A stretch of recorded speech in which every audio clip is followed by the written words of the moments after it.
The land itself held its breath, baked and weary under a sun that gave no quarter. For Nita, this expanse of cracked earth and skeletal sagebrush was both prison and refuge. It was a place where the ghosts of her past could not follow, for even ghosts needed something to cling to, and this land offered nothing but sharp edges and a lonely wind. She had been cast out from the people, a whisper of a woman bearing a name she no longer spoke, for a crime that was not her own. Survival had become a quiet, grim ritual, a series of tasks performed with the fluid grace of someone who had nothing left to lose but the beat of her own heart. Her shelter was a modest lean-to, patched with hide and hope, tucked into a crease of the unfeeling hills like a secret the earth was reluctant to keep. Life was a rhythm of checking snares, gathering what little the parched soil offered, and watching the horizon, a habit she could not break. She watched for threats, for opportunity, but mostly, she watched out of a loneliness so profound it felt like a second skin. Her days were measured by the sun's slow march across a pitilessly blue sky. The silence was a constant companion, broken only by the cry of a hawk or the rustle of a lizard in the dry grass. She had grown accustomed to the solitude, had even found a sliver of peace within its vast emptiness. It was a sterile peace, devoid of joy or connection, but it was hers. She carried the ache of her exile like a stone in her heart, a constant, dull weight that reminded her of all she had lost, the warmth of the communal fire, the cadence of her mother's voice, the shared laughter with the man whose name was now a forbidden sound, a man whose love had cost her everything. Sometimes, in the deep quiet of the night, she would allow herself to remember his face, the way his eyes would crinkle at the corners when he smiled, a memory so sharp it was a fresh wound every time. That life was a ghost, and she had learned not to feed it. She was alone, but she was alive. The change came as all things did in this land, with violence and without warning. The sky, for weeks a canvas of monotonous blue, began to bruise in the late afternoon. The air grew heavy, thick with an unspoken tension.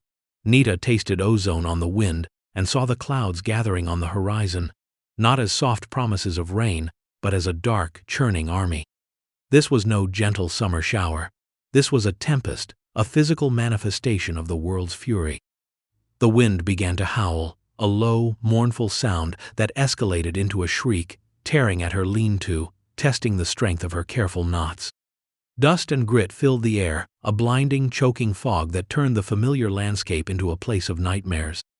She hunkered down, her body taut against the assault, listening to the symphony of destruction outside.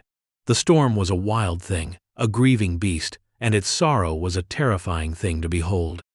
It was during a momentary lull in the wind's screaming that she heard it. A sound so alien in this maelstrom of nature's rage that she thought her mind had finally fractured. It was a cry, thin and reedy, almost consumed by the thunder that followed it. She waited, her heart pounding against her ribs, straining to hear it again. There it was, closer this time, a desperate, terrified wail. It was the sound of a child. For a long moment, she did nothing, trapped between the instinct to survive and a deeper, more ancient instinct to protect. To venture out into the heart of the storm was madness. But to ignore the cry was a betrayal of something fundamental within her, the part of her that had not yet been hardened into stone by grief and isolation. With a question born of a sudden, fierce compassion, she pulled her worn buffalo hide tight around her shoulders and pushed her way out into the raging chaos. The world outside was a churning vortex of wind and rain. The sky was a furious slate gray, split open by jagged veins of lightning. The rain came not in drops but in solid sheets, driven horizontally by the gale. It was a battle to simply stand, to draw breath. Nita leaned into the wind, her eyes slitted, searching the swirling gloom. She followed the sound, a beacon of human misery in the elemental war. And then she saw him. A small figure, no more than 4 or 5 summers old, huddled against a rock, his small body shaking uncontrollably. He was soaked to the bone, his fine, dark hair plastered to his pale face, his clothes no match for the storm's fury. He looked up as she approached, his eyes wide with a terror that pierced Nita's carefully constructed armor of indifference. They were blue eyes, the color of a winter sky, and they were filled with a plea that needed no language. She approached him slowly, her movements calm and deliberate, as if gentling a frightened colt. She knelt before him, the wind tearing at her hair, and offered a hand. He flinched, but did not pull away. His fear was a palpable thing, a cold aura that even the storm could not wash away. She spoke no words, knowing they would be stolen by the wind, knowing that the language of kindness was universal. She simply wrapped a corner of her buffalo hide around his small, trembling shoulders, a gesture of shared warmth in the face of the world's cold fury. He looked at her, his small face, a mask of confusion and exhaustion, and then, with a sob that seemed to tear from the very depths of his being, he leaned into her. Nita gathered him up, his slight weight a shock in her arms, and turned her back to the wind, beginning the arduous journey back to the fragile sanctuary of her shelter. Inside the lean-to, the roar of the storm was muffled, a distant beast clawing at the walls. The small space, usually a symbol of her solitude, now felt like a haven. She carefully set the boy down on her own sleeping pallet of soft furs, her movements gentle and efficient. She worked quickly, stripping away his cold, wet clothes, and wrapping him in the driest skin she possessed. His shivering was violent, his skin icy to the touch. A new kind of fear, sharp and protective, lanced through Nita. This was no longer an abstract cry in the storm. This was a life, fragile and flickering, that had been placed in her hands. She built up the small fire in the center of the shelter, feeding it precious, dry twigs until it blazed with a steady, reassuring warmth. The light danced across the boy's pale features, revealing the fine quality of his now damp shirt and the small leather boots that spoke of a life far removed from her own. He did not speak. He simply watched her with those wide, solemn eyes, tracking her movements as she prepared a thin broth from dried herbs and the last of her smoked rabbit meat.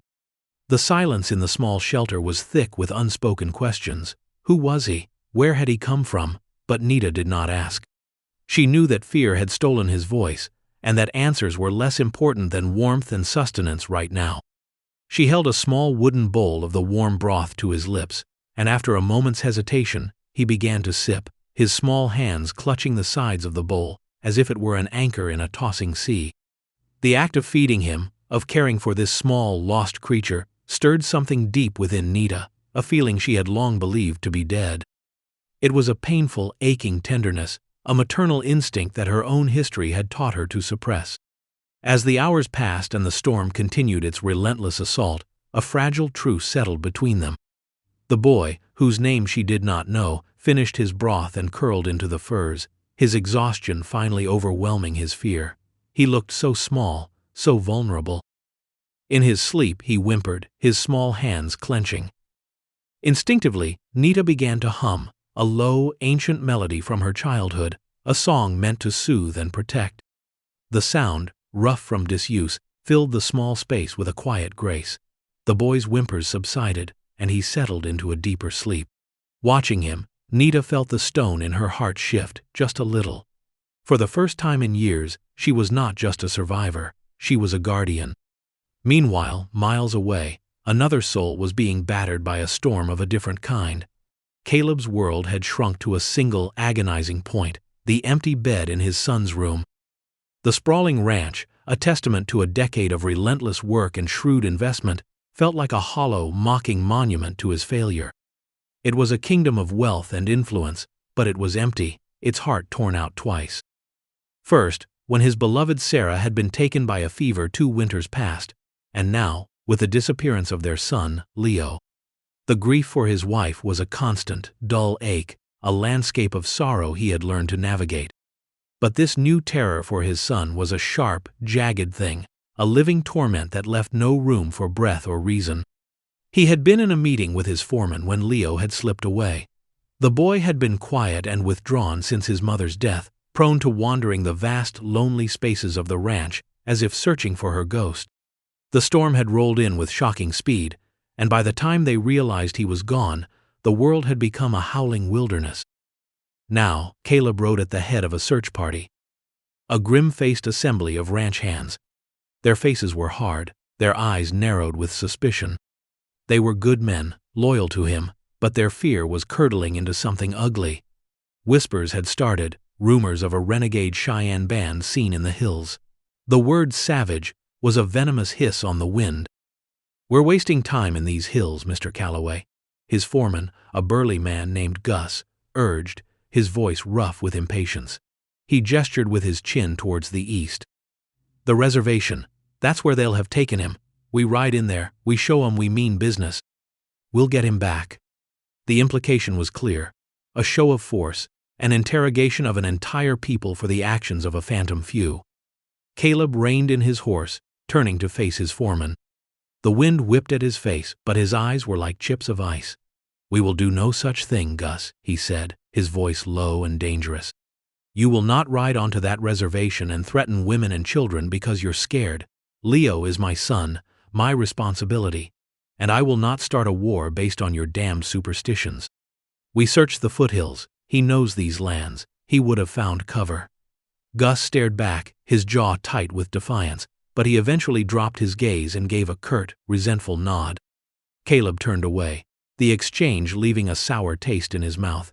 He pushed his horse onward, his eyes scanning the ravaged landscape, his heart a cold, hard knot of terror. Every rock looked like a small, huddled body. Every cry of the wind sounded like his son's name. The storm finally broke with the dawn, leaving behind a world washed clean and bruised. The air was cool and sharp, the sky a tender, pale blue. In Nita's lean-to, the boy stirred. He sat up, the furs pooling around his small waist, and looked at her. For the first time, a word escaped his lips, a small, tentative question. "Mama?" The word struck Nita with the force of a physical blow. It was a simple, childish mistake, a confusion born of fear and a flicker of kindness in the dark. But for Nita, it was a ghost, a reminder of the future that had been stolen from her, the life she would never have. She felt the old, familiar ache of loss, sharp and piercing. She simply shook her head, a small, sad gesture, and offered him a piece of dried fruit. He took it, his blue eyes still fixed on her, a silent question hanging between them. Nita knew she could not keep him. He belonged to someone, to the world of fine clothes and leather boots. To keep him would be to steal him, and she was a survivor, not a thief. As the sun climbed higher, she took him by the hand and led him out of the shelter. She would take him towards the lowlands, towards the direction of the big ranches, and leave him where he could be found. It was the right thing to do, the only thing to do. But every step was a small act of tearing, a separation from the brief, unexpected warmth that had entered her life. He held her hand tightly, his small fingers a trusting weight in her palm. He did not speak again, but his presence was a constant, silent conversation. Caleb's search had grown more desperate with the rising sun. They had found tracks, small boot prints, washed out and faint, leading away from the ranch and up into the rocky, unforgiving foothills. Hope warred with terror in his chest. He was alive. He had been moving. He had dismounted, leading his horse, his eyes locked on the earth, when he saw it. A thin curl of smoke, almost invisible against the morning sky, rising from a crease in the hills ahead. "There," Gus grunted, pointing. "Squatter's fire." The word squatter was laced with contempt. For the ranch hands, anyone living on this land without a deed was a parasite, a threat. Caleb's heart hammered against his ribs. It was a long shot, a fool's hope, but it was the only hope he had. "We approach quietly," he commanded, his voice tight. "Gus, you and 2 others circle around back. The rest of you, with me. No shooting unless I give the word. Is that understood?" He received a series of grim nods. The men spread out, their rifles held at the ready, their movements tense and predatory. Caleb felt a cold dread snake up his spine. He was leading a posse, not a rescue party. He prayed he was wrong, prayed that whatever he found, he could control his men. He crept forward, his boots silent on the damp earth. He peered over a rocky outcrop and saw the lean-to. It was a humble, pathetic thing, barely a shelter. And then he saw them. A woman, her back to him, was kneeling on the ground, pointing to a flower that had bloomed after the storm, and beside her, listening intently, was Leo. Relief washed over Caleb so powerfully his knees felt weak. He was alive, he was safe, he was not hurt. The woman was native, her dark hair braided down her back, her clothes worn and patched. She looked up, as if sensing his presence, and her eyes met his. They were dark, wary eyes, full of a history he could not read, but he saw no malice in them, no threat. He only saw a deep, profound stillness. Before Caleb could speak, could call out, Gus and the others broke through the trees, their rifles raised. "Don't move," Gus snarled, his voice a weapon. Nita froze, her body instantly becoming a shield in front of Leo. The boy, startled, let out a cry and scrambled behind her, clinging to her tunic. The sight of his son seeking protection from this stranger, while his own men threatened her, sent a spear of shame through Caleb. "Stand down." Caleb's voice was a roar, a whip-crack of authority that stopped the men in their tracks. He strode forward, into the clearing, his eyes never leaving Nita's. He ignored his men, ignored the rifles, and focused only on the woman who had sheltered his son. He stopped a few feet from her. He saw the fear in her eyes, but it was overshadowed by a fierce, defiant protectiveness. She did not cower. She did not beg. She stood her ground, a silent guardian. "Leo," Caleb said, his voice softer now, cracking with emotion. The boy peeked out from behind Nita's legs. "Papa," he cried, a sob of relief in his voice. He ran forward and flung himself into Caleb's arms. Caleb held him tight, burying his face in his son's hair, the solid, living warmth of him chasing away the last of the icy terror. He held him for a long moment, reassuring himself that he was real, that he was unharmed. Then, still holding his son, he looked at Nita. His men were muttering, their suspicions still thick in the air. "She probably took him, boss," one of them said, "holding him for ransom." Caleb looked from the man's angry, fearful face to Nita's calm, proud one. He looked at the humble shelter, the dying fire, the single piece of fruit left on a clean stone. He saw no evidence of a kidnapper, only of a caregiver. He saw the worn hide that had clearly been wrapped around his son, the small bowl that had held broth. He saw the truth. "She saved him," Caleb said, his voice quiet but absolute. He looked directly at Gus. "She saved his life. We will show our gratitude." The journey back to the ranch was a strange, silent procession. Nita walked beside Caleb's horse, refusing his offer to ride. She moved with a liquid grace, her eyes on the horizon, as if she were already planning her return to the wilderness.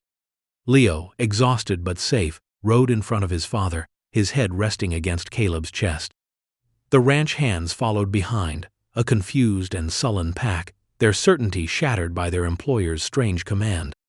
When they arrived at the sprawling ranch house, a magnificent stone and timber structure that seemed to grow out of the land itself, Nita stopped, her gaze taking in its immense size. It was a fortress, a symbol of a world so alien to her own. Caleb dismounted and lifted a sleeping Leo from the saddle. He turned to Nita. "You will stay," he said. It was not a question, nor was it a command. It was a statement of necessity, a plea disguised as a declaration. "You saved my son. I owe you a debt I can never repay, but I can offer you shelter. Safety."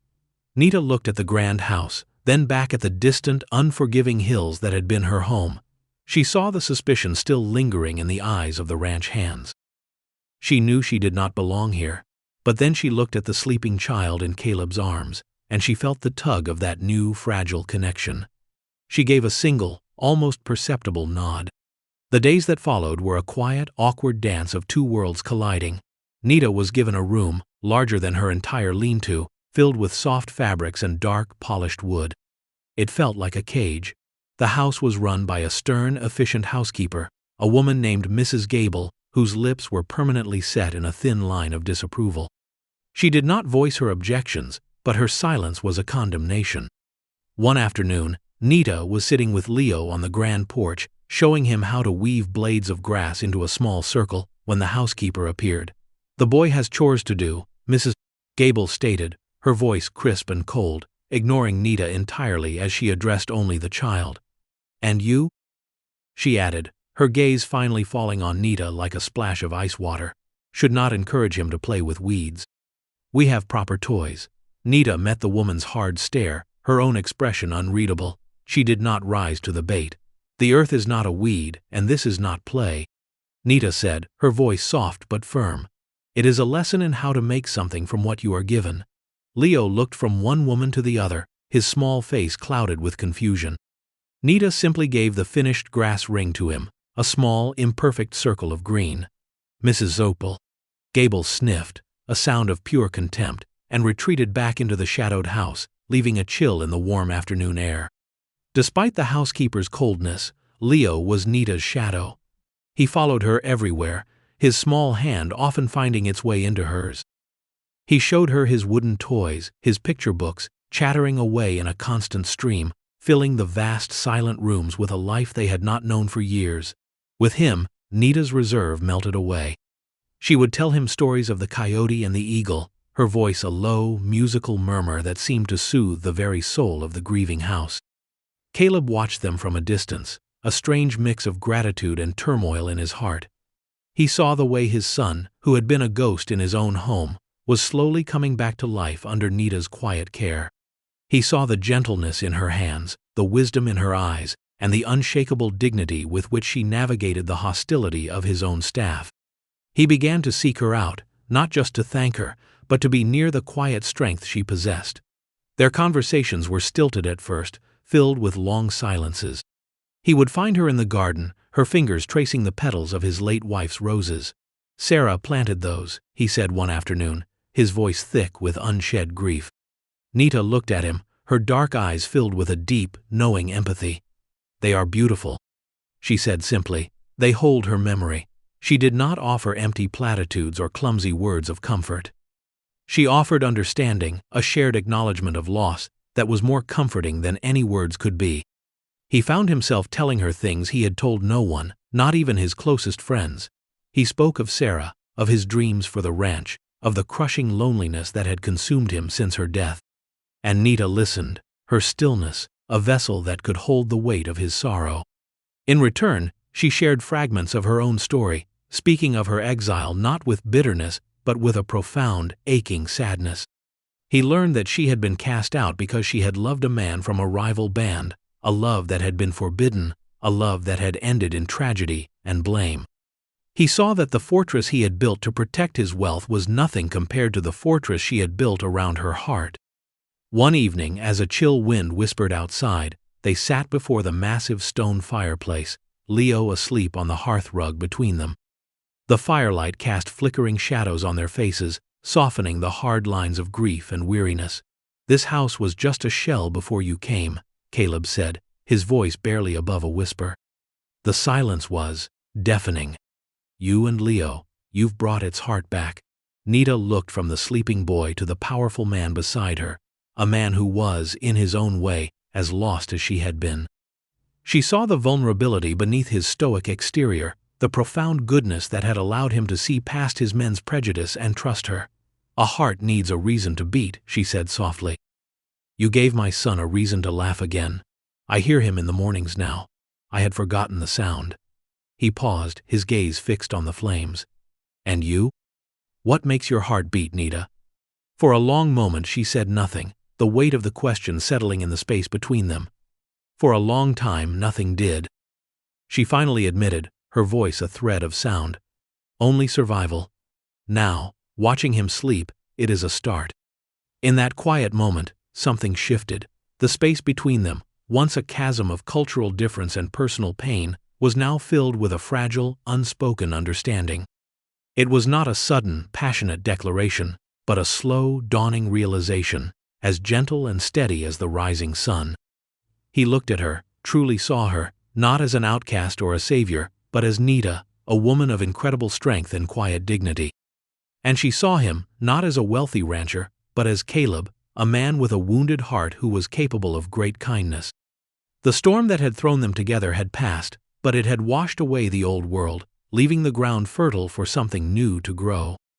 In the quiet warmth of the firelight, surrounded by the ghosts of their pasts, they found the beginning of a new future, a love story written not in grand gestures, but in shared silence, mutual respect, and the unexpected, life-altering discovery of a home in another's heart.